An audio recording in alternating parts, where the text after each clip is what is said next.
Check 1, 2, 1, 2.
I think we can start. Good, okay. Well, good afternoon, everyone. Thank you for being here. On behalf of the Georgetown Center for Business and Public Policy, welcome to this new convening of the Georgetown on the Hill event series. We're very grateful to host you here at the Rayburn House office building. My name is Ferdinando Monte. I am an associate professor of strategy and economics at the McDonald School of Business at Georgetown University. And it is my pleasure to moderate today's discussion together with my colleague, Heather Berry, who's a Dean's Professor of Strategy and International Business also at the McDonald School. Today's roundtable is titled Rules in Flux, Trade Policy Uncertainty, the U.S. Economy, and the Future of Global Value Chains. Tariffs, export controls, industrial subsidies, and geopolitical risk have made global commerce less predictable.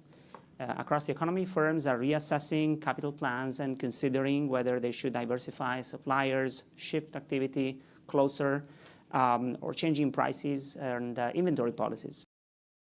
This policy environment has meaningful implications for American prices, jobs, innovations, among other things. So our goal today is to have an evidence-based discussion about what we know and about what we don't know on how policy uncertainty shapes business behavior and the consequences of that on the U.S. economy, on how firms on the ground are thinking and reacting to this environment, and about what policies at the national level or the multilateral level are in place or could be in place to bolster competitiveness, reduce risk, and sustain a dynamic U.S. economy.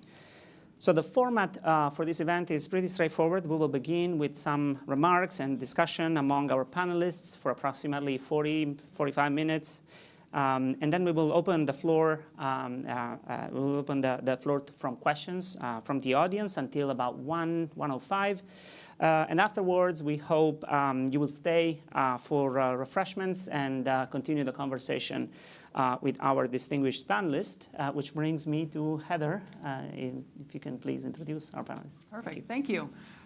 So as Fernando said, welcome. We're pleased to see you here today for this very important topic. We've assembled a set of panelists who I think are actually perfect in many ways. So we've got Nuno Limeo, we've got Angela Ellard, and we've got Sarah Wells. So Nuno is an academic, and so we've assembled first an academic, does important research on international trade, does important research on trade uncertainty. He's going to talk a lot about trade uncertainty. So he got his PhD from Columbia University. He's currently the Wallenberg Chair Professor at Georgetown University, and he joined us in 2023, and he was at University of Maryland prior to this. He's got really interesting research in the international trade area, trade policy, and political economy. And as I said, his recent focus is more on, long-term focus is on policy uncertainty. And so he's going to give us a lot of information in terms of the research side, the academic side. All right, next up, we've got Angela Ellard. And so Angela has really interesting experience from the policy perspective. And so she's spent 2 decades working on Capitol Hill in really interesting positions, the Ways and Means Committee Trade Subcommittee. And so she's very familiar with both sides, minority, majority, and how policy works here on Capitol Hill. More recently, she came from the WTO, where she spent 4 or 5 years, if I'm looking at this correctly. And so she also has a JD. And so the legal aspects of this, the policy aspects of the international policy aspects of this, the multilateral institution policy aspects of this is what she's going to offer to this conversation. All right, and then finally we've got Sarah Wells, who is the founder and CEO of Sarah Wells Bags. And so fascinating conversations with Sarah in terms of on the ground, like a business person, small business perspective of someone who is really dealing with all of the policy uncertainty, all of the trade, all of these issues on the ground in terms of global suppliers. I think so. Fascinating perspectives that integrate really well with the topic that we're trying to discuss today. And so I'll stop there, and you'll be as impressed with them as I hope I'm making them sound. So no pressure. Nuno, you have worked extensively on understanding the economic consequences of uncertainty in trade policy. Can you tell us what economists mean by trade policy uncertainty, and what are the consequences of that from what we know and perhaps what we don't know from the research side of it? Yeah, so thanks for inviting me and for all of you coming, both in person and online. So I'll try to summarize what I've been doing in the last 10 years of research in 2 minutes. You can have 3. I can have 3, thank you. So let me describe what we view as trade policy uncertainty with an example that actually is straight out of this building, which is if you go back to the 90s and you were trying to import a good from China, then it's possible that you would basically have to pay the MFN tariff to import the good.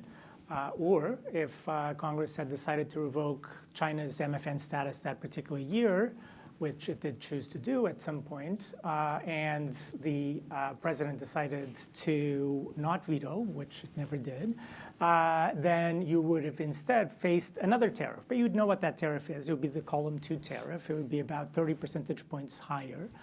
There was lots of discussion back then about how much this meant that you were going to import less, how much less participation of exporters you'd have, and so on. But it was a form of uncertainty that you understood. There was a set process, and you would make your plans. You might decide to participate in the market or not, but you knew what your options were. What happened when China went into the WTO? Well, that piece of uncertainty was removed. Congress no longer had to have that vote. The exporters did not face that type of uncertainty. And it turns out from our work that about a third of the big China shock in the initial years could be accounted for just by the reduction in that type of uncertainty. Okay, so that's kind of what I call the standard type of trade policy uncertainty. And by now we in economics understand well sort of how to think about it, how to measure it, and the impacts that that has on things like levels of trade, prices, and so on. So after that, there have been a variety of studies looking at the roles of other types of agreements, looking at how it affects importers, the impacts of things like Brexit, the Great Trade Collapse, a variety of others that I'm happy to talk about if you have questions on them. And what I want to contrast that with is the situation that we're in today, where there's also trade policy uncertainty, but it has expanded considerably. Now it's not just China, it's not just a subset of products. And even beyond that, it's basically now uncertainty about the rules. Okay, so it's trade policy rule uncertainty. And that means that now you no longer are able to go and look up, well, if I don't get this tariff, what will I get? Or, well, if the tariff goes up, it's going to be after a particular vote in Congress. Or if it does go up, I may be able to dispute it. You don't know if you can dispute it or not, because you also don't know what institutions are going to be present, either in the US or internationally, to enforce these rules. And so that means that there's a whole other set of problems and questions that you face. And as we move on, I'll talk a bit more about how that has kind of long-lasting consequences. So Angela, do you want to pick up on that theme of how we've gotten to the point we've gotten to? I think we're thinking about the future next up, but how we've gotten here from your perspective. Sure. Well, first of all, thank you to Georgetown for hosting, and of course to Ferdinando and Heather for moderating, and my fellow panelists here. It's great to be here, to be back on the Hill. I would say that trade policy is kind of a conflict between natural uncertainty and efforts to create certainty, which is what business needs, of course, that certainty, and we'll hear from Sarah, to be able to thrive. So the way I kind of boil it down in my mind is these two conflicting concepts. The first one is what I call the hiking theory for trade negotiations and for trade policy. And by that, I like to hike. So when you're hiking in bear country, you don't need to outrun the bear. You need to outrun your hiking partner. So to me, what that means is that, it's always a competition. It's always a competitive exercise to get comparative advantage. And that's really what it's about for businesses. That's what it's about for countries, for governments. At the same time, there's a system of international rules, of global rules, the economic rule of the law, rules of the road. And I look at that as kind of being, if you're not at the table negotiating, trying to establish these rules, being part of the team, so to speak, then you're on the menu. And what I mean by that is that if the US isn't present in an international organization like the WTO, that organization is going to be made in the image of others. Now, the way this, to me, distills in terms of the World Trade Organization, where I spent the last 4.5 years as Deputy Director General, it was very interesting for me to see how much the WTO is taken for granted. So the World Trade Organization is not the World Tariff Organization. There's a lot of uncertainty right now created by tariffs. It's not entirely new to see this uncertainty. We've certainly heard this from Nuno. It's not new, but it has accelerated. And the level of uncertainty is much, much higher than it used to be. And this is affecting all kinds of policy decisions that governments are making, and it's affecting decisions that businesses need to make as well. But there are a lot of global rules that don't have anything to do with tariffs, and these are things that the US really benefits from. So, for example, in the World Trade Organization, there are international rules relating to trading services, relating to intellectual property rights, relating to standards that need to be established, the methods for establishing these standards, either in agriculture or industrial policy. These are very, very important. Also, what happens at the border in terms of rules of origin, the value of the product, we were just talking about this earlier, that's measured to which you apply a tariff. All of these things are rules that are pretty well settled in the WTO. They are in many ways made in the US image because the US was one of the prime managers in creating this set of rules. So I think that sometimes the WTO, some of these rules, it's part of the furniture. We take it for granted. We depend on it being there. It's especially important when we have the uncertainty relating to tariff policy right now.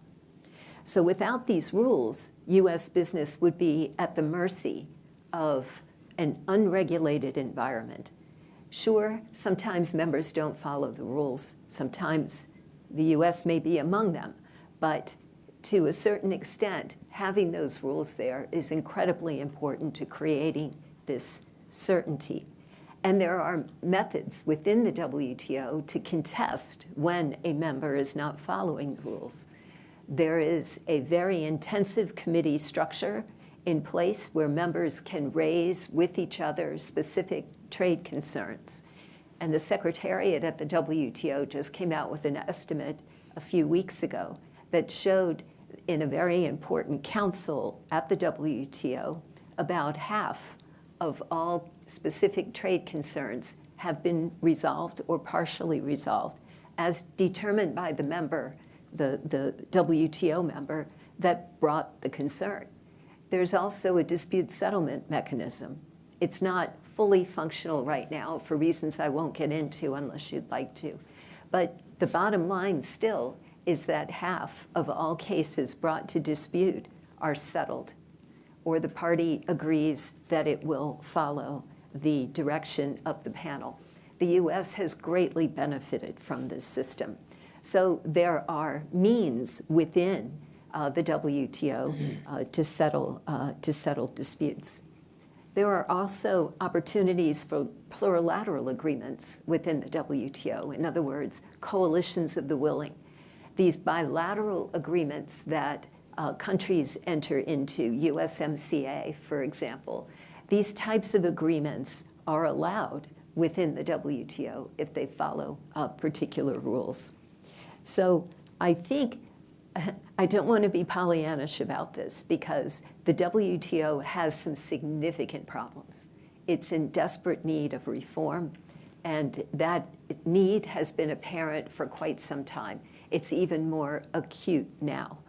The members of the WTO are stepping up to try to reform the organization, and that effort is underway right now. It will take some time, but it's something that is well worth doing, and we hope that the U.S. will continue to stay strongly engaged in that exercise. Thank you. Thank you, Angela. So can I just interrupt and say, yes, of course. Thinking about hiking partners and menus in very different ways now with your comments, so thank you very much. Don't go hiking with Angela. Yeah, never. Sarah, as an importer, you're keenly aware of how businesses are behaving in these times of increased uncertainties. So can you tell us how, what is actually happening on the ground? How are businesses thinking about supply chains, whether they're thinking about relocating? How does one actually shift a supply location? Absolutely. First, thank you again also to Georgetown for having us and to the National Retail Federation for connecting me to Georgetown. It's an honor to be here and really enjoy learning from all of you. So I'm going to just first tell you what my business is so you can have the context, and then I will give you the story. So I always bring a visual. So I make bags, and these bags have specialized compartments to carry breast pump equipment. So if you know a working mom or are a working mom, you may have had the experience of having to keep milk cold during a 8 or 10 or 12-hour workday, and this will achieve that for you. And it was something that was born out of my own experience here in Washington, D.C. as a working mom, and really was and is my American dream, my entrepreneurial light bulb moment, and it's been an amazing success and an awesome wild ride, as I'm about to tell you. So I'm going to share with you my business story, which probably really should be titled My Tariff Story. So I got this great idea for the bags in the early 2010s, and set out to do all the right things, and that's going to be another theme here, is trying to be a good American business. So I got all the counseling and support services and my business plan. I had a prototype, and I was ready to find a manufacturer, and the first thing I did was look for U.S. manufacturing. It seemed simpler. I was really invested in the idea of creating jobs. That's really important to me. I particularly want to do, I've been very focused in my entire career on women's economic empowerment. So I went looking for a US manufacturer, and we can talk more about the specifics of that later if you're interested, but I could not find one. There was no one that could do mass market level quantities of the bags, and no one that would take my initial smaller order because I was just trying to get proof of concept in the beginning. So I got on a plane and I went to China, and that was the logical place. Almost all handbags come from there. That's where I was going to get the pricing and the supply chain. Found a factory, and I'm now coming up on 14 years. For 13 years of the 14, I worked with the same Chinese factory that entire time. In 2013, I formally launched and went on the market, and within a year, that proof of concept was there, and moms wanted this product, and we went just absolutely viral. We sell direct to consumer. We're on all major retail platforms, Walmart, Amazon, Target.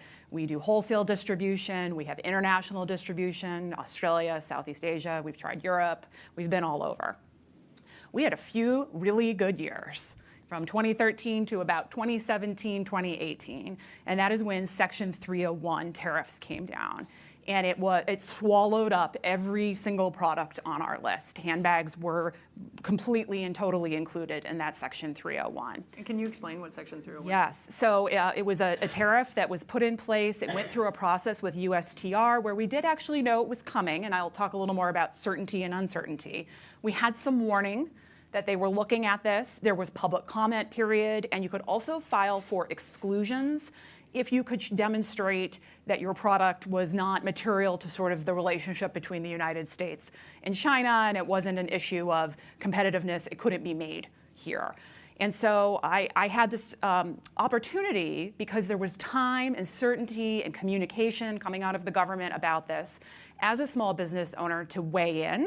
I actually sent a letter to the White House, and I applied for an exclusion for this very backpack here, and I was granted an exclusion, an exemption from Section 301, saving me 25% in tariffs on this best-selling product.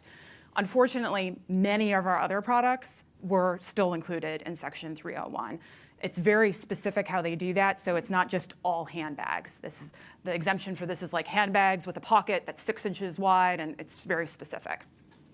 So we had to, in 2018 and in those years to come, already start thinking about how we were going to change the entire operations of our business because of tariffs. We raised prices. We stopped doing some marketing. We really looked at our operating costs and said, where can we trim?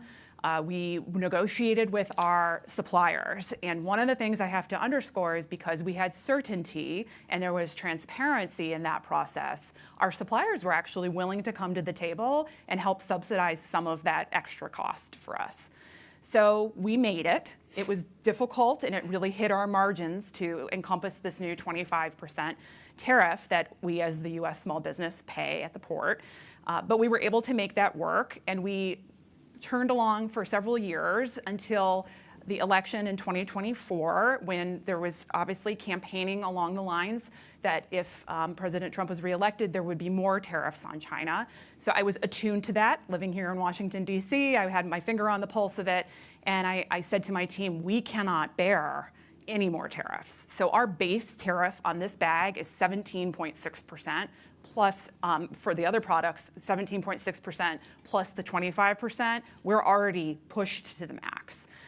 So the election happened, the less reliance on China, communications were coming out, and I said to my team, I'm getting on a plane to Cambodia. I'm going to do the good American business thing here. I hear less reliance on China. We're going to get out of China. This is going to be hugely expensive and time-consuming, but we're going to give it a try. So in February of 2025, I was simultaneously talking to Cambodian factories and taking a flight over there and talking about moving, after 13 years, my entire manufacturing, which, again, we had to do all new safety testing, all new suppliers. This bag alone has 14 different suppliers. Someone makes the little pulls on here separately from the little teeth on the zipper, separately from this elastic here, the body of the bag. So we had to recalibrate all of that, and the cost and time was immense. While I was over there sorting that out, what ended up being my very last container from China was coming into the United States. We had put it on the water, like, we know what the price is going to be, we've paid our manufacturer, and when it landed at the port, it had 20% IEEPA tariff on it. So I had just come back from Cambodia, and here I am. It was about $15,000 on top of all of the other tariffs that I suddenly had to come up with the cash for. And if you know anything about small business, we don't tend to sit on big reserves. We tend to have smaller opportunities to access capital, like smaller lines of credit. And at that time, everything was coming with higher interest rates. So really, we were in an immediate desperate situation, but we managed to get our container out. And I said, okay, we'll do it because we've got Cambodia. We put the order in Cambodia, and about 3 weeks after the order was in was Liberation Day, and they put a 49% IEEPA tariff on Cambodia. So 17.6 plus 49%, which is far more than we were ever paying even in China with the Section 301. We had to stop our order. I couldn't afford to do that. Where was I going to get that cash? I had already tapped everything we had to get our Chinese container out. So we put a stop on that order, and we sat there and waited. And during that time, it was a roller coaster for my company of watching the tariffs go 10, 20, 40, 140, 29, 19. I mean, sometimes it felt like in a few hours, a couple days, week. We couldn't figure out when we would press go again, because not only did we not know what it would be tomorrow, but it takes maybe 60 days to manufacture the products, and then perhaps another 60 days for it to get to the United States. And 120 days, what's the tariff going to be when it lands, and what amount of cash do I have to have up front at the port?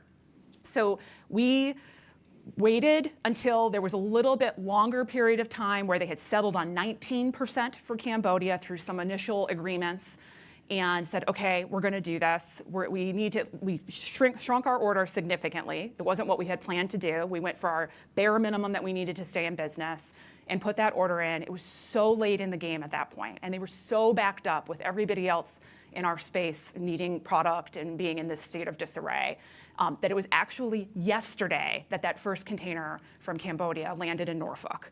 So it has taken from last February to yesterday to get that first shipment out of here. And yesterday I put on my credit card 19% IEEPA tariff, and I have to figure out now how to pay that off from my credit card. In that period of time, we were sold out of product. So not only are you hit financially as a small business from the cost of the tariff, but the lost sales from not having had the right inventory at the right time. It has been a tremendously difficult situation for us. All of those effects have meant we've had to do some layoffs. We've had to, again, scale down our operations. We've had to scale down our product array and the options we give to consumers. We have been doing no growth. We usually launch a few new products every year. We can't take that risk on a product that we don't know if it will sell well, and it could have 100% IEEPA tariff on it. We can't do that. And the last thing I wanted to say is that I actually was speaking with NPR on an article this week, because we're kind of in this phase 2 of this.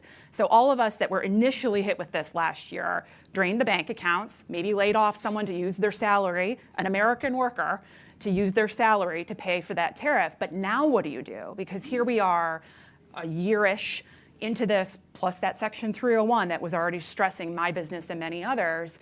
And so what I was talking with NPR about is so many of my colleagues have been subject to really predatory business or financial scams. So, loans that have a 300% interest rate on them.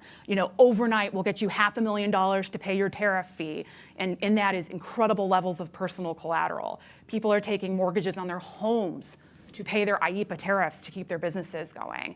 And I'm really concerned. Businesses have already closed, but also the depth of despair that a lot of small and mid-sized businesses are in is really serious. So I will stop there, and I know we'll get into some more in questions, but that is my tariff story. No, thank you very much. That's a really good story for all of us to listen to. Thank you for sharing that.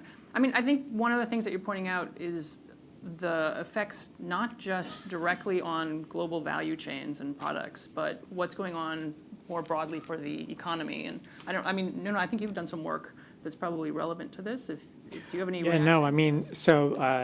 This is great in that it basically is a perfect example of the types of mechanisms and implications that we find. So in terms of what Sarah was describing, why does uncertainty matter? It's for different reasons, but the key one is that you have to make investments, and you have to make investments ahead of time. And in order to do that, you need to be able to know what the outcomes are going to be. And so that's the main way through which these things occur. And one of the implications of that, also related to your story, is that these effects are going to take some time. So you had your order, the order eventually came in, that was done before, but a lot of these things are going to take time. So if we haven't seen as much of a cost or chaos because of what happened the last year, I would not conclude from that actually this does not have a lot of costs. I mean, we just heard some, but at a broader level, these things are going to come in as businesses start to shut down, as foreign suppliers decide that no, they don't want to supply to the US because in order for them to establish distribution networks, to find new customers and so on, that's just going to be too costly, and they don't know at what price they'll be able to sell, or even if they're able to sell at all in the US. And so those are the types of outcomes and channels through which that the research has looked at, at a more aggregate, sort of broader level. So one example that I mentioned was the one related to China. I think another one that is very relevant here is basically what happened with the UK and Brexit, right? So that whole process started in 2016 when they decided that we might exit the EU, and it went through a whole period where it wasn't clear what exactly was going to happen.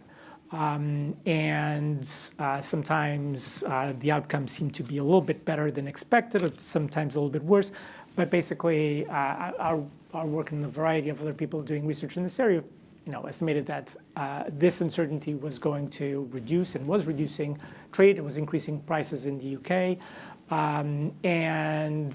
That's cumulated. And over time, the UK, if you look at it 10 years on, investment is down, GDP is down. It's been very hard hit by this, precisely because these are things that are going to take place over time, and these are investments that are not going to get made, and costs that are going to accrue. You're going to have less variety, higher prices, and so on. So I think that's one of the key aspects. I think the other one that's really important is to think about why this is being done and to what extent it can achieve some of the goals. So there are different goals, and they shift around, and that's part of the difficulty is, I think, if you're trying to infer what a policy is going to be, if you know what the objective of the policymaker is, then you might be able to understand which direction the policy will change, which is very hard here. But if the objective is to increase manufacturing in the US, for example, then uncertainty is just not the right way to do it, for a couple of reasons. One is that when you have already high tariffs, as we do today in the US, if you want me to produce a product, Sarah might tell you something about whether or not she would be able to produce her product, but if I was someone who was importing a product and not could produce it in the US, if you tell me, well, I'll raise my tariff high enough so that you don't have to worry about competition, eventually I would say yes. I mean, if the tariff is high enough, I'll do it. And if you're not putting a tariff on my inputs, maybe I can do it. And that's exactly what a company that does water bottling services and so on did a few years ago. After 2018, they built this big plant in Texas because they had these tariffs. China could not compete with them. And then a few weeks ago, I was talking to the CEO, and he said, we just closed it down. Why? Because somebody came along and they received an exception for these tariffs, so they could import the good into the US, tariff-free now, and so this plant basically now went bust. So of course you make that mistake once, but not twice. And so if you are a firm thinking about establishing and manufacturing in the US right now, you're going to be thinking, well, is this protection going to be here 5 years from now or 10 years from now? And because you don't know what the rules of the game are, you don't know what the policies are going to be, you're just not going to actually do it. So the uncertainty not only reduces foreign sales into the US, it also is going to make US firms less likely to be entering into the market. So this just cuts against what you want to do. Moreover, if you want to get revenue, uncertainty is not the way to do it, because you're not charging a tariff on the things that are not coming over. And so, if you calculate how much you're losing in terms of imports because of uncertainty and how much revenue you could be getting if you were replacing that with a certain tariff, which was going to be set in place, I mean, it's just a staggering number. So it's clearly not the way to even achieve the objectives, conditional on us believing that those are the right objectives, and that's something we want to do. Sarah, Nuno said something about the potential deterrent effect that tariffs would have on import competition. You're on the ground, so can you tell us a little more about that? Do you hear businesses saying they have seen less foreign entry? What do you see there? So speaking about my particular sector, so this kind of baby bags, diaper bags, breast pump bags in that space, we are definitely seeing less foreign competition coming in, but I'm also seeing no new American brands popping up. And I will tell you that as nice as it is to maybe get a little more market share with a little less competition right now, it is an indicator that we're all struggling to get appropriate margins, to set the pricing at a reasonable amount, to get our supplies in here in a good time frame. So at the end of the day, while less competition for me is better, I think really I'm losing out here, because it's an indication of a warning sign that no one is entering my space because the margins are not there and you can't get it into the US in a timely fashion. So ultimately, I do not take that as a positive for me, especially in that long term. If I could add something to that, which is that so that's true in this case, but I think in other cases, the fact that you get less foreign competition and no domestic entry does mean that if you're large enough to stay in business in the US, so not a small business, not a medium business, your market share is going to increase. And of course, if your market share is going to increase and it's going to increase enough, you're going to have more market power. And so you're going to be able to use that market power. And so you will increase the size of sales. But I think as consumers, we care about whether that increase comes because we can consume more or because we are paying more for the same amount. So I think the competition aspect of it is also potentially quite important here. So Angela, I want to bring you into this. I don't want to lead you too much, but I mean, is either from the U.S. policy side or WTO rules, like what are some relevant policies that we should be talking about? Right. And if you could explain Section 301 also just a little bit for anyone who's not as familiar. The Sure. U.S., I think that would be helpful as well. Yes. So I think hearing this discussion about uncertainty and what the effect is on kind of a macro level, and then from you on a micro level, I think it leads to the logical question of why are we here? And this is, I think, a very important policy question for U.S. policymakers, which includes, of course, the Hill, given the constitutional trade authority that the Hill has. When I was Chief Trade Counsel on Ways and Means, that's one thing that my members always asserted was the role of Congress with respect to trade policy. So I think, one question is why are we here, starting with the 301 tariffs, and then, now with the IEEPA tariffs. The 301 tariffs, it refers to a particular section in the U.S. trade law that allows the president to establish tariffs after going through an investigation. It needs to be with respect to certain practices undertaken by a country that are not covered by WTO agreements. And so under that statute, that authority granted to the president by Congress, this was a means, a tool that the president has. So there are other tools as well. And I'm sure you all are following, waiting, as with all of us, about the Supreme Court decision with respect to IEEPA tariffs, which is an entirely different set of tariffs that doesn't go through the same kind of process, but gives the president the authority to consider whether it is necessary in the international economic interest to establish tariffs or take other kinds of policy. That's the authority that the president has relied on that's now being challenged in the court, and was subject to a disapproval resolution on the floor of the House yesterday with respect to tariffs for Canada.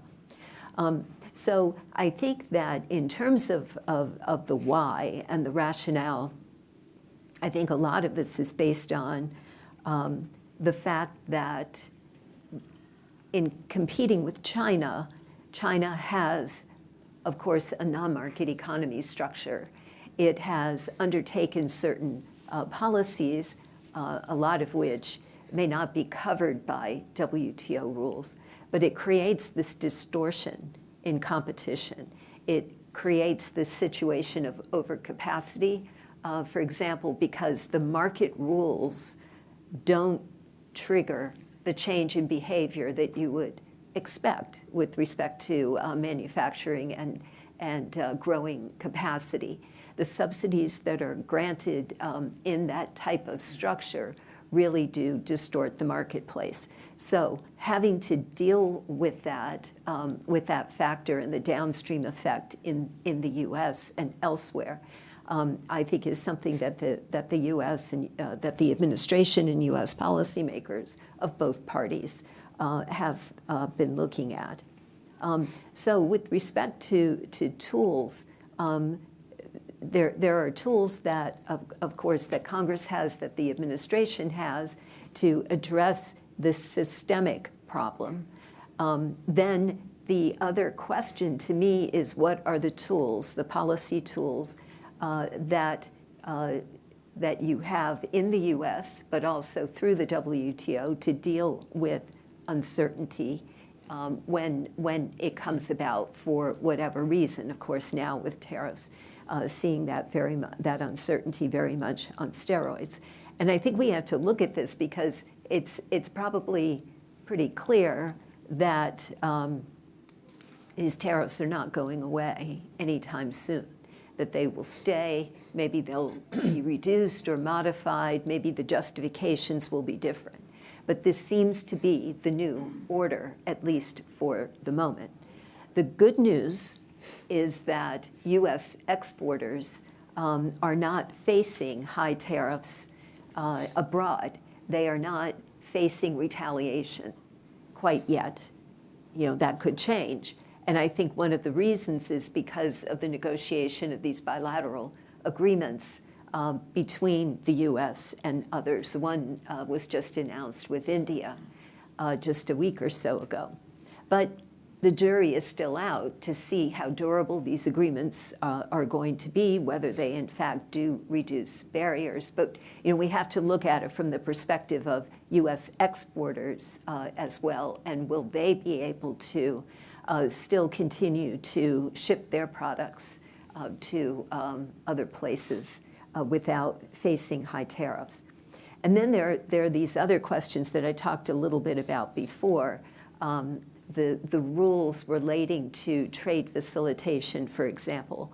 Under the WTO, there's an agreement that requires members to reduce red tape at the border so that when, for example, an American exporter is shipping product, it doesn't face at the border these long delays, having to pay under the table. Well, it can't, of course, under the Foreign Corrupt Practices Act, that would be illegal. Can't pay under the table, but you have to compete against this particular factor when you have to get 6 rubber stamps on your certification in order to export. That really makes it difficult for American companies to compete. So, you try to create as much stability as you can on both sides of the equation. On the side of the importers who are selling into the U.S. market, also from the perspective of U.S. exporters that are trying to access and maintain markets abroad. I think that this is one big question for the WTO in terms of its future, looking at reforming the WTO that the WTO members are talking about now, whether there should be changes to the rules to go after practices, subsidies, for example, offered by non-market economies. Should there be changes in the governance structure that makes it easier to reach agreements among like-minded members to make it easier for U.S. exporters? So all of these aspects of trade policy come into play, particularly now that trade is front-page news. For so many years, for those of us who labored on trade, nobody really knew what it was we did. Now, trade nerds, everybody's a trade nerd, and that is having to address that uncertainty is job one. Angela, you said something very interesting, which is, we tend to think about trade in terms of tariffs, and this is about importers and really import competition. But we are in a situation in which obviously this is also going to affect the behavior of U.S. exporters, right? And so, Nuno, you said at the beginning that there seems to be a difference in now with respect to a few years before. It used to be the case that the uncertainty is really about, what is the level of tariffs I'm going to pay, and is that going to justify the investment? This is now an uncertainty about the rules of the game. Mm-hmm. Could you elaborate a little more about, what do you mean and how should we think about that going forward? Yes, and I think that the point about the exporters is really important. It really highlights how uncertainty could be having an effect. So I think oftentimes you'll hear this, we're signing these great two-page deals, see we've got tariffs, but these other countries don't have tariffs on us. So A, of course, those countries might or might not be ratifying those deals. B, it's deals, as Angela knows, they take years to be designed, to be implemented, and then to be enforced, and for them to change expectations about what's going to happen when I operate in a particular market, right? You need credibility, you need trust, and so on. And so that doesn't happen overnight. And a big part of what the effects of agreements, where they come from, is precisely because they reduce. It's okay. We'll stop. To vote, yeah. Okay. It doesn't matter of us.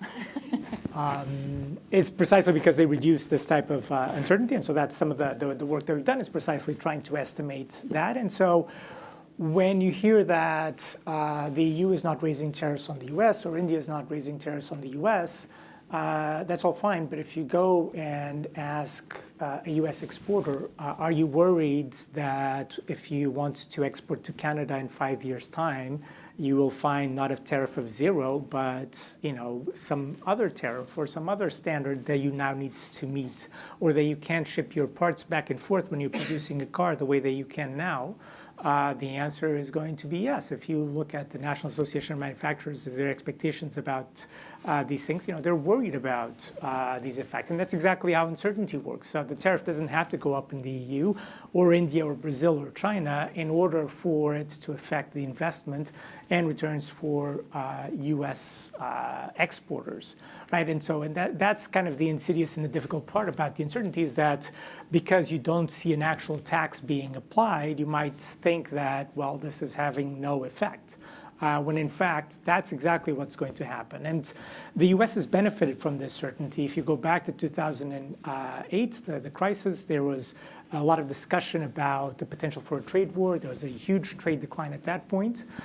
This was staved off because the G20, the World Bank, various other countries came together, and they were able to basically continue to keep countries cooperating. There were increases in protection, but at that point, you could look at U.S. exports at a very granular level, transactions. You could see how these relationships were just disappearing with respect to lots and lots of countries where, had there been a trade war, they would have faced very high protection. Okay? Where did this persist? Basically, U.S. exports to its preferential partners. Why? Because there, the expectation was that if we have a trade war, it's not going to be with Canada, it's not going to be with Mexico, and so we're going to continue to be able to operate in these markets. So it worked as an insurance. And so that's another one of those values that basically now is destroyed because these agreements are no longer the credible assurance that they once were.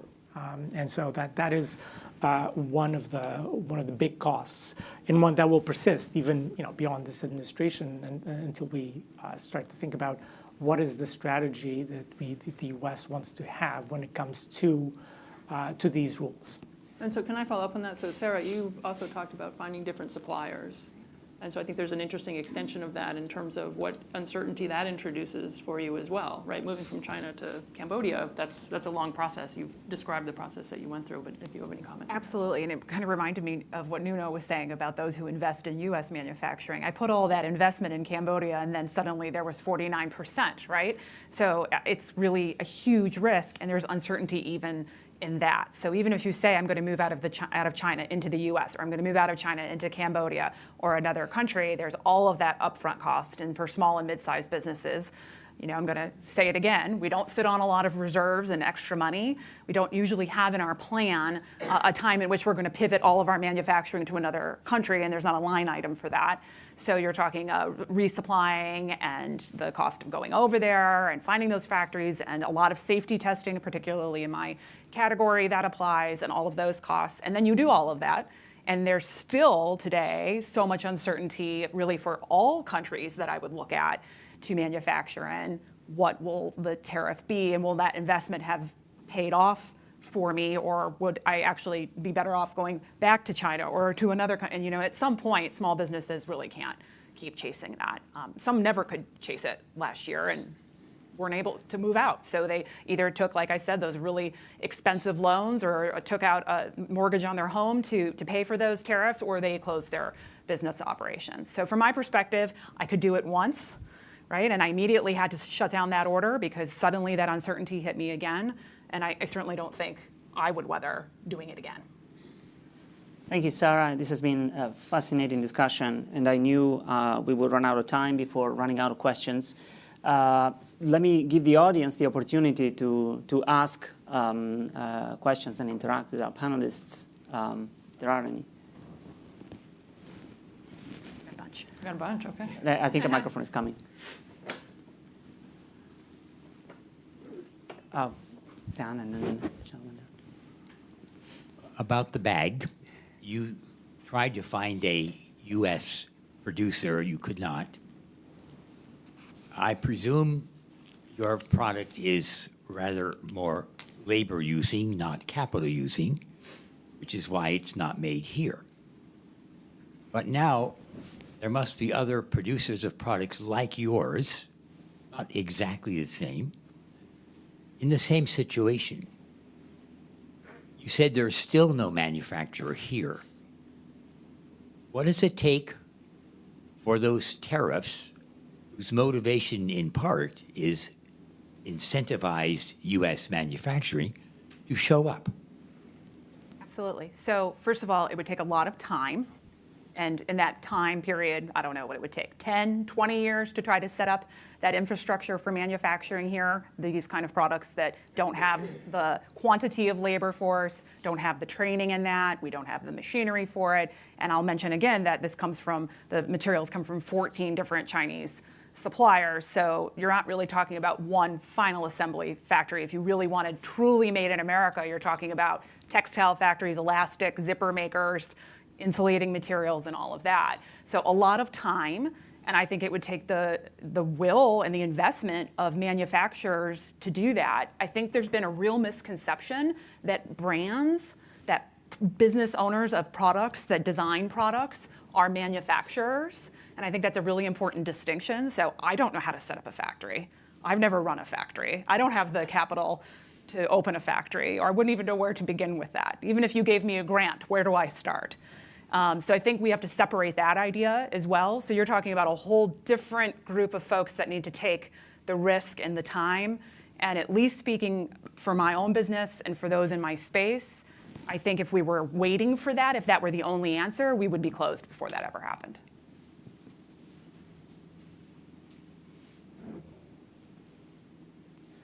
Thank you all. Great presentation.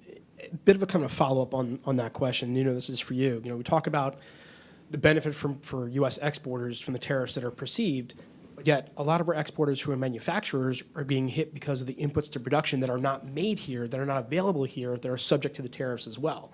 So the exporters are getting hit twofold on the imports that are subject to the tariffs, and then, Angela, your point on the retaliation. If there is retaliation, they're facing it on the back end as well. So, that's one of the big complications is trying to set up a factory here. First, where are you going to find the skilled workforce? Putting tariffs on things like steel, aluminum, copper, semiconductors, everything you need to make a factory here doesn't help that process either. So, I'm curious what your research shows on kind of that impact on the manufacturers as well. Yeah, absolutely. When we looked at the effect of China's entry into the WTO on Chinese imports, we looked exactly, we had from level data, we could look at their purchases of inputs.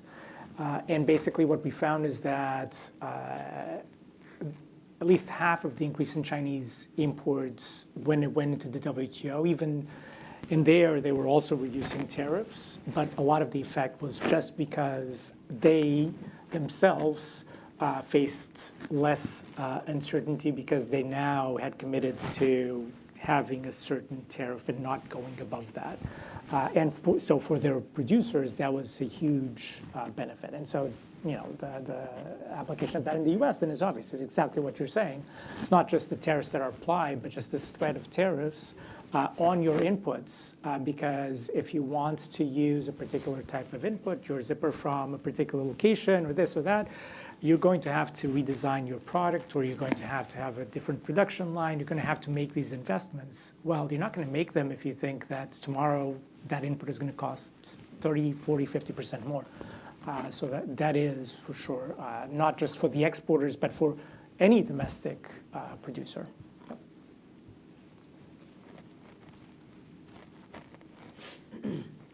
Thank you guys so much. I had a question. I'm curious. As you guys said, the funding lines and opportunities for small and medium businesses is very different. And so, I guess how much slack do you think there is for small and medium businesses? Like if there's another tariff, kind of 2.3.0, whatever it is now, after the meeting in April, or things get dire, do you think small and medium businesses could survive that? And how much runway would they even have if these conditions persist for another 2 to 3 years? I'm happy to jump in. No, I don't think they'll make it. So I think, it's when it all kind of came down February to, let's say, May, even June of last year, I think people did their plan A, right? I'll take that savings that I had over here I was going to use for a new product next year, and I'll use it to pay the IEEPA tariff to get my goods that are right now sitting in the port out of the port. Or I'm willing to take a loan up to this amount to pay to get that out. Then we got into the holiday season, and a lot of small and medium-sized businesses where holiday is really important said, okay, I'm able to and willing to take the risk to do this loan or lay off these 2 people to get the product I need to stay in business through the holiday, because maybe there'll be a decision that changes this after that. I think what I was mentioning about this NPR article about now you see businesses starting to take advantage of options that are really unsavory and really, really risky is an early warning sign that what's going to happen is closure and some really sad stories of people losing homes, having really terrible debt. There was one in that article I encourage you to read, millions of dollars of IEEPA tariff debt. And so, Nuno said this, I'm gonna underscore it again. It takes a bit of time to see the fallout of this, but I feel like that lending thing that we see going on right now is that early sign that they're starting to get into the really bad red zone. There was a question.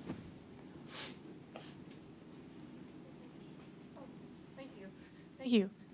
Really enjoy the discussion so far, and then what I'm hearing, I'm wondering, is there are we witnessing a shift away from traditional trade governance more so into a power-based bargaining system, and power of exemptions, the power of a larger business, right?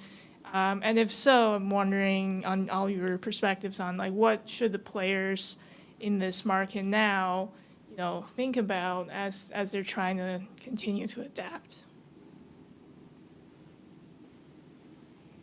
Yes, and yes. So I think that's the other huge cost, which is going to be hard to quantify. But one thing that's very attractive about tariffs and being able to just discreetly say, you pay them and you don't, and this country does and that one does today but not tomorrow, is that the value of a connection and the power of bribery and all of that, it just sky high. And so that's going to happen. It is happening, and of course, the ones that can afford it will be able to take a bigger share of the pie. So that's for sure. That's on the domestic.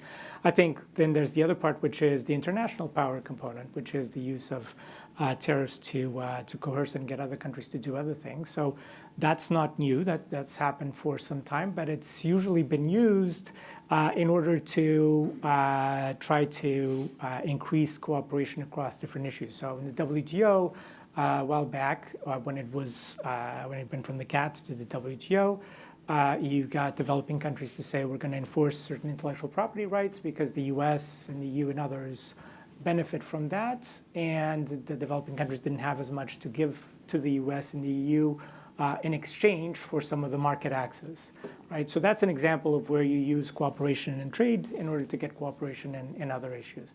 Now what you see is basically you use the threat of removing that cooperation or of imposing tariffs and so on in order to extract whatever objective and whatever you intend. And that has costs. First of all, because it's not like you're trying to improve the joint outcome. It's that you're just trying to maximize your own, even if that reduces the pie for all. And so you might be better off in the short run, but in the long run, not just others, but you'll also be worse off because going back to the example of the agreements, they're not going to treat your firms the same way that they would have otherwise, and so on. So the current use of trade policy for coercion, for extracting certain types of things, might be very useful in the short run and for a subset of individuals and/or companies, but it's certainly not good in the short run, not for the US, not for other countries, and in the long run, even less so. Appreciate that. Sorry, just to follow up. Is it possible that we sort of oscillate between, cooperating and then taking away that cooperation and then back to it and back and forth? Is that something that might happen? You can, and if you ask somebody who makes deals and so on, they'll say, "Oh yes, the thread has to be there," and we go back and forth. And if you do a series of one-sided deals with somebody you don't meet again, then that's fine. But if you're dealing with the same person again and again, if you try to do that, with your partner, that's not going to go very well for very long, right? And so it's the same thing here. You cannot have a cooperative relationship and where both will gain and sustain it with that pattern. It's like your hiking partner. If I could just add something in about the big business, small business. I think, I always say, Apple's never going to make breast pump bags, right? And so I think, especially consumers and a lot of folks that are in this topic don't realize how much, especially large online retailers, but also in-person brick and mortar retailers rely on small product sellers like mine to stock their shelves. The big companies are not going to make these kind of niche products that are actually quite substantial and fill a consumer need. And I think those large, especially online retailers, really want to have a wide, awesome, innovative product array to give their customers that keep coming back shopping, looking for these things. So I think that big business very much relies on the success of small business, and I think there will be a direct impact on that. Angela, Thank you. If I could Oh, just yeah, please, chime in on the power dynamic, because I think this is fascinating. It's been my observation in being involved in trade policy making for a long time that it's always a bare knuckle competition. we can't really romanticize what it was like 10 years ago, 20 years ago, 30 years ago. Of course, the uncertainty is much more now. I'm not saying it isn't, and I'm sympathetic to that. But trade policy has been kind of, sometimes it's thought of as just being business, kind of being a soft aspect of competition between countries. But some of our biggest battles over the years have been with some of our staunchest friends. Talk to the U.S. dairy industry about what they're facing with Canadian dairy policy. That's just one example, or some of the restrictions that we face from the EU in terms of U.S. exports of beef or chicken. A lot of you who have constituencies in these sectors would certainly know that. So I think now it's become more intense, these battles back and forth, and what we've seen for the first time is this view that we should use tariffs, even though the increase in tariffs is, or the current level of tariffs is bound under the WTO rules. We're seeing now this desire to step away from that in order to reach other goals. Some of them trade policy, some of them, like you said, no, not trade policy. So I think that what we are seeing in terms of the power dynamics is a real risk of fragmentation of the US on one side, of China on the other side. But what we're also seeing is an effort by many other countries to make themselves more attractive candidates for investment and for establishing trade ties. And the rise of the so-called middle powers, countries like Canada, Japan, Australia, New Zealand, in an effort to try to insert some stability into the system and to bring like-minded countries together. So the power dynamics are quite fascinating. Thank you so much. And I think this is all the time we have left. I do encourage you to please follow up with our speakers over refreshments. Before that, could you please join me in thanking the panelists for this engaging conversation? Thank you so much.